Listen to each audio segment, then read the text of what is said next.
La communauté économique et monétaire de l'Afrique centrale célèbre son trentenaire, 30 ans d'expérience de la CEMAC au service de l'intégration régionale. La 16e édition de la journée CEMAC, elle se célèbre ce dimanche et elle se déroule sous le thème Promouvoir les libertés de circulation pour renforcer les échanges intracommunautaires en zone CEMAC.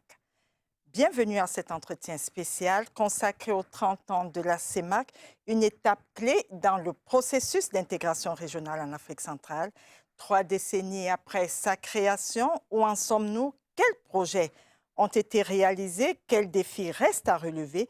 Et surtout, quelles perspectives pour l'avenir? Pour en parler, nous avons le plaisir d'accueillir sur ce plateau Adama Egbe Coulibaly, spécialiste des questions économiques au bureau sous-régional de la Commission économique des Nations unies pour l'Afrique. Monsieur Coulibaly, bienvenue sur les plateaux de la CRTV. Merci pour l'occasion. Avant d'entrer dans les détails des avancées, des défis, pouvez-vous nous rappeler brièvement les ambitions de la CEMAC? Quelles étaient les ambitions initiales de la CEMAC depuis la création en 1994? Quel était l'objectif principal de cette communauté? Et enfin, comment les ambitions ont-elles évolué au fil des temps? Merci beaucoup pour cette occasion. Alors, il faut ici se rappeler que, effectivement, depuis le 16 mars 1994, euh, cette, je dirais, entreprise importante de mettre en route cette vision, la vision de faire de la CEMAC un espace, je dirais, économique intégré, un espace émergent, euh, qui soit aussi, je dirais, dans une dynamique de renforcer la solidarité, de renforcer la sécurité, de pouvoir aussi améliorer la gouvernance pour que tout ceci soit, je dirais, au service du développement humain et surtout avec pour horizon de parvenir à concrétiser cette ambition au tournant de 2025. Et comment ces ambitions ont évolué? Je dirais qu'à la Commission économique des Nations unies pour l'Afrique, comme vous le savez, depuis 1958, la Commission a observé, accompagné, observé toute la transformation du continent africain. Et donc, avec cette ambition de voir dans quelle mesure, je dirais, travailler à réparer, à, je dirais, faire de l'Afrique, je dirais, un continent sans frontières. Donc, l'objectif principal ici, c'est l'accompagnement de la mise en place d'institutions. Et donc, nous avons accompagné la sous-région Afrique centrale à la mise en place de la CEMAC. Et donc, pour concrétiser ou contribuer à cet objectif d'accélérer l'intégration des économies dans un premier temps au niveau de 6 pays, et puis par la suite, voir comment arrimer ce processus d'intégration au reste du continent. Cela Voilà. fait exactement 30 ans que la CEMAC existe. En quoi cet anniversaire est-il important? Ce parcours de 30 ans, je dirais, nous pouvons dire que nous sommes dans un processus d'intégration régionale en marche. L'objectif ultime, c'est de parvenir, bien sûr, à une communauté économique, je dirais, africaine, un marché commun, je dirais, africain. Le modèle de construction lancé il y a 30 ans s'inscrit dans cette logique. Une des ambitions en termes de bilan aujourd'hui, c'est le fait, par exemple, d'avoir réussi au niveau de cet espace ce que je peux appeler une construction conceptuelle une construction institutionnelle, une constitution de cadres réglementaires qui met en place au niveau de la CEMAC des institutions solides. Donc nous avons réussi cette phase de construction des institutions. Il faut des institutions fortes dans un premier temps. Dans un deuxième temps, la mise en place d'un certain nombre de mécanismes. Un des mécanismes que je voudrais souligner ici, c'est l'institution d'un dispositif ou d'un mécanisme de surveillance multilatéral au niveau des 6 pays. Cet aspect représente l'aspect de, je dirais, comment concourir à la stabilité macroéconomique. Il y a des réformes qui ont été engagées. La réforme fiscalo-douanière qui a permis, je dirais, d'avoir un tarif communautaire unique sur les chiffres d'affaires et la valeur ajoutée. Le troisième élément que je peux aussi saluer ici, c'est l'aspect d'avoir réussi. Vous voyez, dans la construction de l'intégration, il faut, comme je l'ai dit, aller de façon prudente. Donc, il faut d'abord consolider, à partir d'une zone de libre-échange, mettre en place un marché commun, mettre en place un dispositif monétaire. Donc, cette construction, que je peux appeler la construction des marchés, ce processus est bien enclenché. Elle n'est pas terminée. Aujourd'hui, je dirais, de voir aussi, je veux dire, le passage à un processus d'intégration à la mise en place de la zone de libre-échange continentale du continent, qui sera le plus vaste marché jamais construit au monde. Et donc, il y a ce mécanisme aussi de construction des marchés par étapes.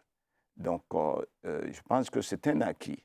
Il s'agit de, comme je l'ai dit, de réaliser une intégration monétaire. Aujourd'hui, au niveau de la communauté, c'est un acquis, c'est un pas important qu'il faut, je dirais, consolider, renforcer. Cet avantage d'avoir une communauté monétaire réalisée. Pour nous, au niveau de la Commission économique des Nations unies, comment s'inspirer de ce modèle que je peux appeler un modèle exemplaire, un processus exemplaire, pour pouvoir partager cette expérience, exporter cette expérience pour le reste du continent. Okay. Monsieur Adama Coulibaly, nous célébrons ce jour le trentenaire de la CEMAC. Est-ce que les objectifs qui ont été fixés au départ ont été atteints? Nous avons eu certaines réformes qui ont été mises sur pied. Est-ce que ces réformes ont atteint le but escompté? L'objectif, je dirais, a été atteint en certains endroits, en certains tableaux. Donc, j'ai mentionné le tableau macroéconomique, le tableau de la construction institutionnelle, le tableau aussi, je dirais, des politiques, des stratégies, mais il y a encore un certain nombre de défis. Nous avons cet objectif de nous intégrer. Je pense que cet objectif est atteint, sauf à, je dirais, corriger un certain nombre quand même d'aspects. Si nous prenons le volet économique, oui. Nous avons certains programmes qui ont été mis sur pied. Le programme, par exemple, des réformes économiques et financières. Nous avons également le programme économique régional. 30 ans après, quel est le bilan? Je vais évaluer trois grands programmes ou stratégies. Nous avons ce que nous appelons la politique économique régionale.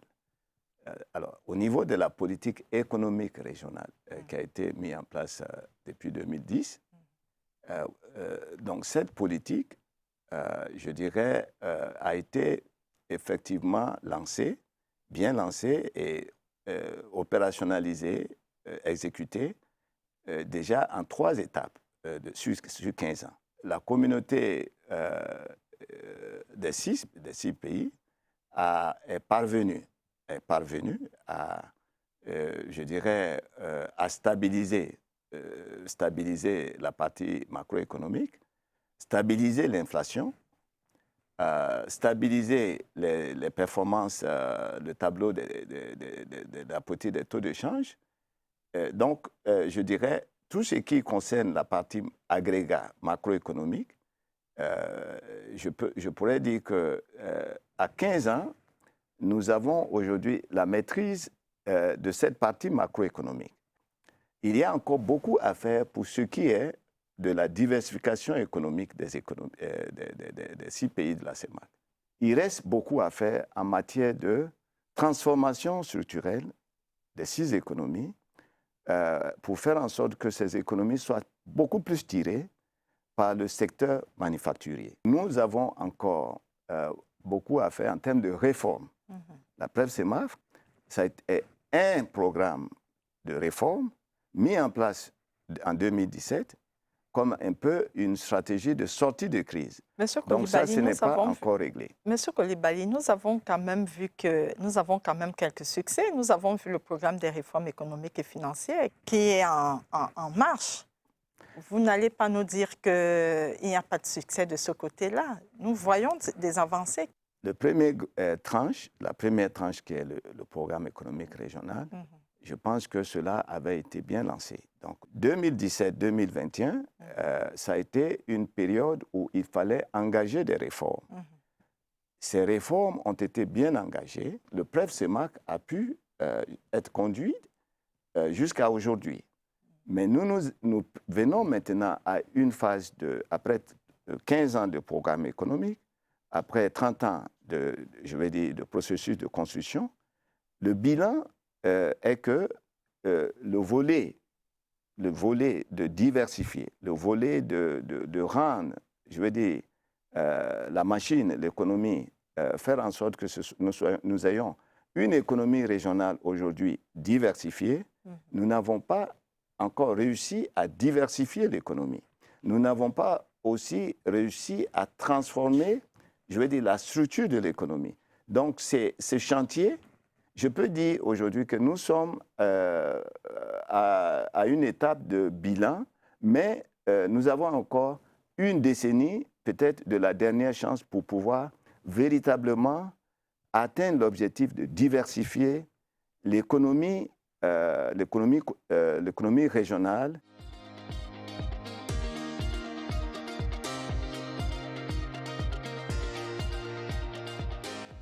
Drapeau camerounais et congolais au vent, hymne des 2 pays, exécuté avec entrain. Sam Lima respire la dynamique sous-régionale. L'École supérieure internationale de génie numérique de l'Université inter-État célèbre un acquis communautaire. Ce bâtiment flambant neuf qui ajoute au charme du quartier stratégique d'Onkolnguet, c'est le centre d'incubation des innovations et des entreprises digitales. En ce jour d'inauguration, la mobilisation est à l'image du processus de mise en œuvre des projets intégrateurs prioritaires du programme de réforme économique et financière de la CEMAC. Représentative, participative, pour un résultat fusionnel. 6 ans déjà que ça dure, la marche fraternelle pour l'émulation des savoir-faire du digital, entre 2 voisins qui partagent une vision avant-gardiste du déploiement des TIC. Notre gratitude et nos remerciements aux 2 illustres initiateurs de ce projet intégrateur des peuples du Cameroun et du Congo, son Excellence Denis Sassou Nguesso, président de la République, chef de l'État du Congo, son Excellence Paul Biya, président de la République, chef de l'État du Cameroun. Ces 2 illustres fils d'Afrique centrale, animés par une grande vision futuriste du développement de nos pays, ont imaginé ce magnifique cadre d'éclosion et de développement des talents de la jeunesse du Cameroun, du Congo et d'Afrique centrale. Et c'est par 16 jeunes porteurs de projets, issus de la première cuvée de cette école, que ce centre d'incubation va commencer à imprimer sa marque. Si les engagements consensuels des 2 chefs d'État du Cameroun et du Congo constituent la clé de voûte de ces réalisations, l'encadrement diligent des institutions communautaires est un acquis déterminant. 450 millions de francs CFA pour bâtir et équiper cet incubateur sur financement du Fonds de développement de la communauté FODEC, avec comme agent financier la Banque de développement des États de l'Afrique centrale et prestataire des travaux, le génie militaire. Quelles sont les avancées majeures en matière d'intégration? Nous avons beaucoup avancé au niveau de l'intégration monétaire, l'intégration commerciale. Là où, je dirais, il y a encore un défi, c'est le volet de la libre circulation des personnes, des biens Et des services. et des services qui reste encore, je dirais, un handicap majeur, une difficulté majeure dans l'espace de l'Afrique centrale ou l'Afrique des les 6 économies. Nous aurons souhaité qu'aujourd'hui, avec une carte d'identité ou un passeport biométrique CEMAC, qu'on puisse, que tout citoyen de la communauté puisse librement circuler. Il est impérieux que la libre circulation des personnes, des biens, des idées, des ressources, même des ressources humaines, puisse être une réalité. Donc ça, c'est un des chantiers qui reste encore, je dirais, à régler. Puisque vous parlez de chantier, oui, je vous invite à suivre ce reportage, ces 2 reportages qui nous viennent de CRTV Est et de CRTV Sud.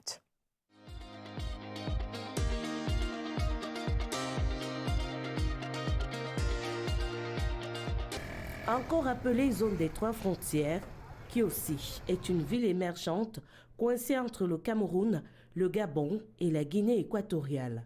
C'est la plaque tournante des activités commerciales dans la sous-région Afrique centrale. Du côté du nord, nous avons le Gabon et de l'autre côté, du côté du sud, nous avons la Guinée équatoriale. Du côté du Gabon, nous avons la ville de Méokié, avec laquelle nous partageons également une franche collaboration transfrontalière des mouvements, des flux migratoires, des personnes et des biens dans le cadre des exigences de la libre circulation des personnes et des biens. De l'autre côté, avec la Guinée, nous avons la ville de Bébéi. Ici, à l'extrême sud du Cameroun, du primaire au secondaire, les élèves sont ceux qui bénéficient le plus de la libre circulation en zone CEMAC. Chaque matin, ces enfants traversent allègrement les frontières pour se rendre à l'école à l'étranger. J'habite à Blasco, à Bibéine. En tant qu'élève, on nous laisse passer tranquillement la frontière sans nous demander aucun papier. Je m'appelle Mohamed Ahmad Ali. Je suis élève de 4e à l'école Monseigneur Ankou. Je suis de nationalité tchadienne et je suis situé au Gabon. Je traverse chaque jour pour venir à l'école, ici à Kiossi. Au niveau de la barrière, il ne me dérange pas. Je m'appelle Kossi Chris, j'habite à Guinée équatoriale. Je suis centrafricaine. Je fais catholique là-bas au collège aussi. Je viens ici pour faire le collège ici à Kiossi, mais je suis en Guinée équatoriale. En fin de journée, ils reviennent tranquillement au pays sous le regard indifférent des gardes frontières. À côté là, ce sont nos frères, on a les mêmes noms, on a les mêmes grands-parents, on parle le même dialecte. Et ça fait que vous pourrez le constater de vous-même, surtout le matin quand les enfants vont à l'école. Il y a des enfants de Ebébine en Guinée équatoriale qui viennent à l'école au lycée de Kiossi. Pareil, il y a des enfants de Kiossi qui vont à Instituto. C'est leur lycée qui est juste après la frontière. Donc c'est quelque chose de formidable. Quand bien même les frontières sont fermées et on ne dérange pas les enfants, ils peuvent aller les uns d'un côté ou de l'autre. Pour les adultes, les choses ne sont pas toujours aussi faciles. Il faut parfois attendre que la frontière soit ouverte, avoir un passeport en cours de validité et depuis quelques mois, une carte nationale d'identité. Aujourd'hui, il y a une facilité de traverser. Donc, c'est plus aussi compliqué qu'avant. Mais toujours, il faut améliorer. Il faut toujours améliorer pour qu'il arrive à un certain moment où nous puissions arriver où, en quittant de Yaoundé, je peux me rendre à Libreville avec une simple carte d'identité camerounaise ou quitter les Libreville, arriver à Yaoundé avec une carte d'identité gabonaise. Là, la libre circulation sera complètement faite. Nous n'aurons plus de problèmes de circulation. Il faut améliorer, La libre circulation entre le Cameroun, le Gabon et la Guinée équatoriale est un enjeu majeur pour l'intégration et le développement de notre sous-région. Il est impératif de prendre des mesures concrètes pour surmonter les obstacles actuels et garantir une circulation sans entrave pour tous les citoyens de nos pays. Comme vous le constatez, c'est encore un défi, je le répète. Et qu'est-ce qui freine alors cette intégration? Nous avons ce défi de réaliser une intégration physique. Cette intégration physique ne peut se faire sans investissement dans les infrastructures de mobilité, de connectivité. Et donc, la sous-région ou l'espace des 6 pays n'est pas encore suffisamment connecté. Nous n'avons pas encore véritablement, je veux dire, les infrastructures. La première infrastructure d'abord qu'il faut régler, c'est les infrastructures d'énergie. L'Afrique centrale a 65% des énergies du continent.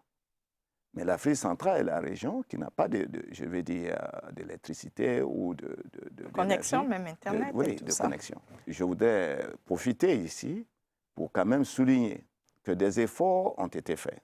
Vous avez parlé tout à l'heure des institutions et du rôle des États.